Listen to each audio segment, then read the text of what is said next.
Wow, what an exploration, right? By now, I'm sure you have a greater understanding of knowing the meaning of your life, knowing your life purpose, and knowing your predominant gift. This is just the beginning. We're just on chapter 1. So we have not even started. So next video, we're going to be looking at application of what we learned in chapter 1 with my children, so that maybe you can have a better understanding, or you can be able to guide your children to knowing their life purpose. So I welcome you to part 2 of exploration of chapter 1 of fulfillment of purpose. Remember to hit the subscribe button and notification button so that we can always be the first to know when we release our next video. All right, I'll see you at the end of this exploration. So invariably, we talked about the predominant thoughts in your heart. So it's not every thought in your heart that is important.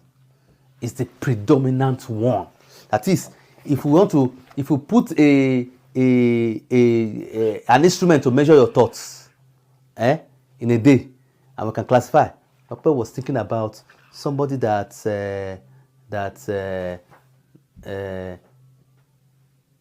kicked her in school. Papa is thinking about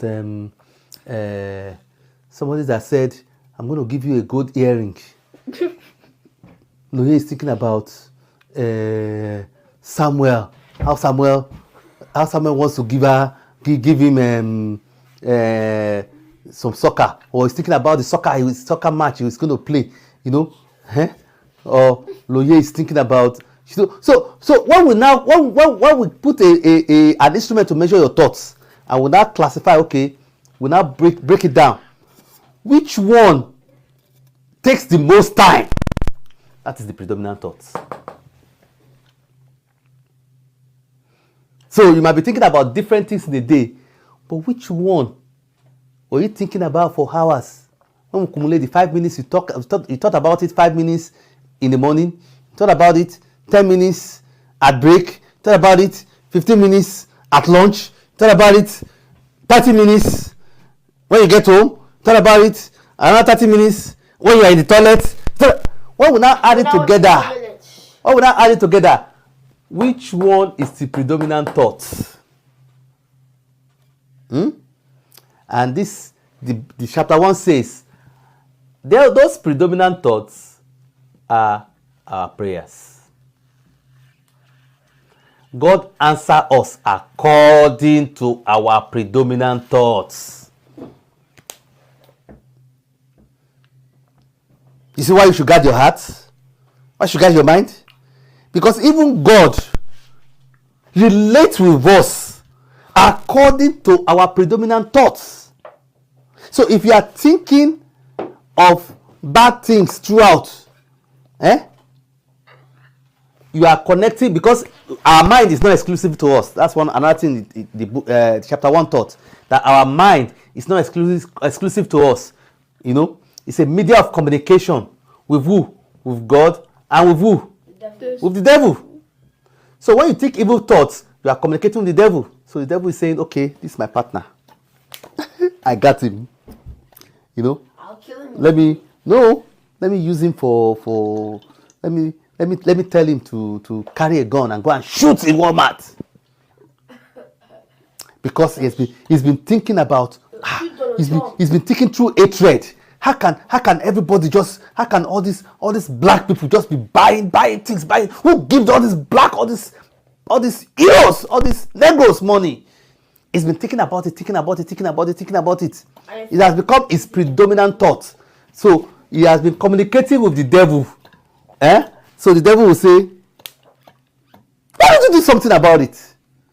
So what can I do? Just get a gun and go to Walmart. There are crowds in Walmart. Or go to the mall and just shoot everybody there. So, good idea.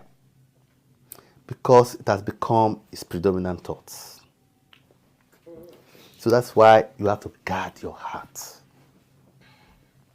You have to guard your heart. You know, Apostle Paul says, whatever things that are noble, whatever things that have good report, whatever things that are noteworthy. When I started this work, I just knew I cannot have hypertension. Because when somebody annoys me, guess what?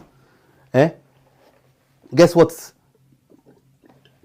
Once I got home, and I'm thinking about it, I'm feeling bad about it. I just remember, my predominant thoughts. I just find a way. Maybe I just go and put one music or something. Let me forget about these thoughts as fast as possible. This thought is not good for me. Because once it becomes my predominant thought, it does what? It leads me to evil. So I have to guard my heart to make sure that I don't carry anything like that for too long. Otherwise, it becomes my predominant thoughts. Okay? So, and that is why it's so important that we guard our hearts, you know. And it says imagination and thoughts. So if you are imagining, if your thoughts is your imagination, if you are imagining in line with prosperity, you should be imagining how to what? Is it how to give or how to get? Give. How to give. How to give. People, when God created the heavens and the earth, God made it upon, He set it upon a universal law. And that universal law says you must give before you get. Now, a lot of people have tried to reverse the universal law. It doesn't work. You cannot use your own law because God has already set the whole universe on an automated law, on so many automated laws. And one of the laws is you cannot get except you give. So if you give, then you get according to what you give. Now, it doesn't matter that you might not have anything to give, right? But the fact that you are thinking about giving, God said you already register it as if you have given. So you might not have money to give to the poor. Maybe you are broke. But you are thinking, every time you see the poor, how can I help this poor? Oh, I wish I had money. Oh my, I wish if I had money, I would do this for these people. I would do this for these people. I would do this for these people. God do what? God register it that you have given already.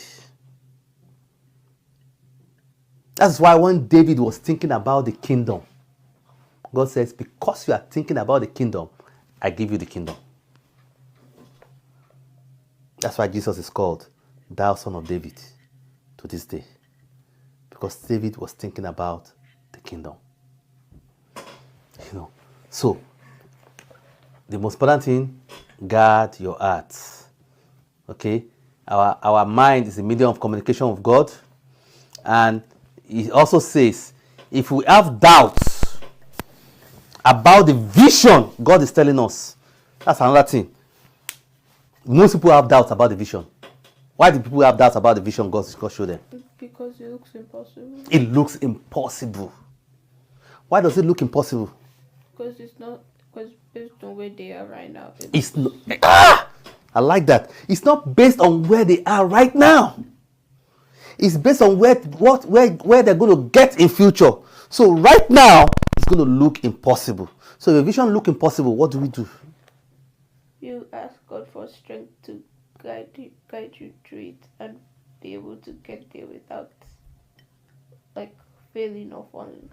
Yes. You ask God for strength. You ask God for grace, right?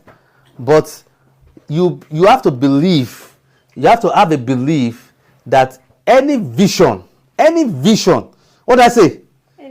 Any vision that's about helping humanity with your talent is from God. And any vision that is about helping yourself, It's from the devil. it's not likely to be from God.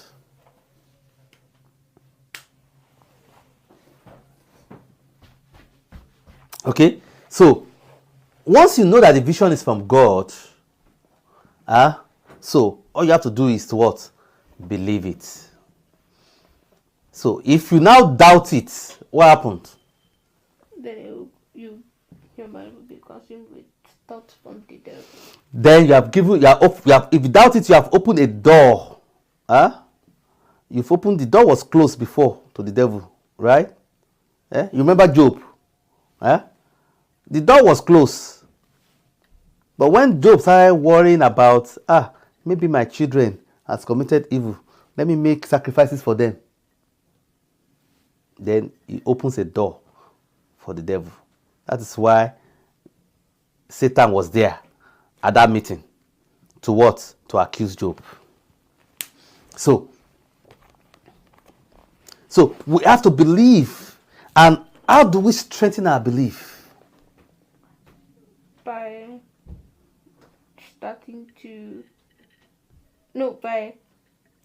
speaking about it.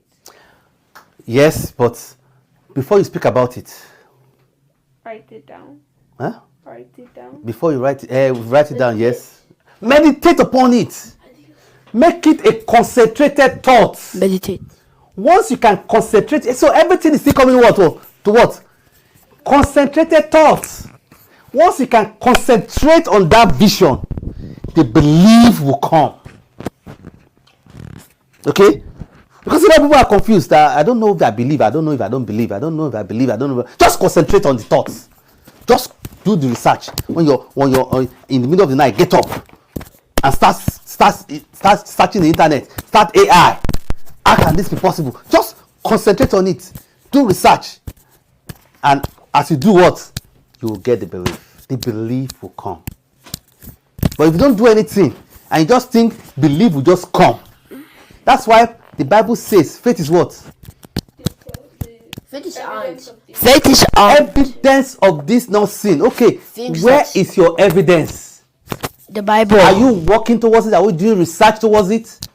That's the evidence. Are you giving it a substance? That's it. So as you do that, then the belief will come. Because I have had that situation myself too. When God showed me, I did not believe. That's why I did not start for so many years. Because I did not believe. It was too big. It was too big for me. Even up till now, I'm still asking God, where is that vision? Because when God met me, God said, okay, I should write a book. And I'm going to make $1 million a day. I've not seen that $1 million yet too. I've written a book. But I've passed that one now. That it doesn't happen immediately. God has to prepare me for that level. So I'm going through preparation. And that's the same thing with each of us. We are going through preparation. That is why when we concentrate our thoughts and we are working towards it, that belief will come. And when that belief comes, then that belief will strengthen us to go further. And it talks about the choice of career. That's the last thing we're going to talk about. The choice of career. What does it talk about, the choice of your career? It's from your heart, it's from your mind, it's from what you learned at home and your environment. So your choice of career is should be from your purpose. Should be from what? From your purpose. So if you have your talent and your purpose. So once you know your purpose, you choose your career according to your purpose. That's it. So your career is just like, okay, let me go to university to go and learn more about this. And these days, you don't have to go to university because AI is in university now. AI is in university. It's better than the professors. It's the Ivy League. It's better than all this. The only university that is existing now is Ivy League. And why is Ivy League unique? Because it's a set of highly established private schools. No. Ivy League is unique because you can meet other people that will challenge you. That is the only thing that's making Ivy League unique. All other schools are not important again, because you can sit down on your computer and learn whatever they are going to teach you in school. You can learn it. Elon Musk learned rockets from book. How to build a rocket. He had never built a rocket before. He just studied physics and economics. But when he had a mind to build a rocket, he said he wants to advance humanity beyond this earth. Huh? And he said, okay, where can we go? And he looked around and said, Mars. How can we get to this Mars? We need a rocket. I started reading about rockets.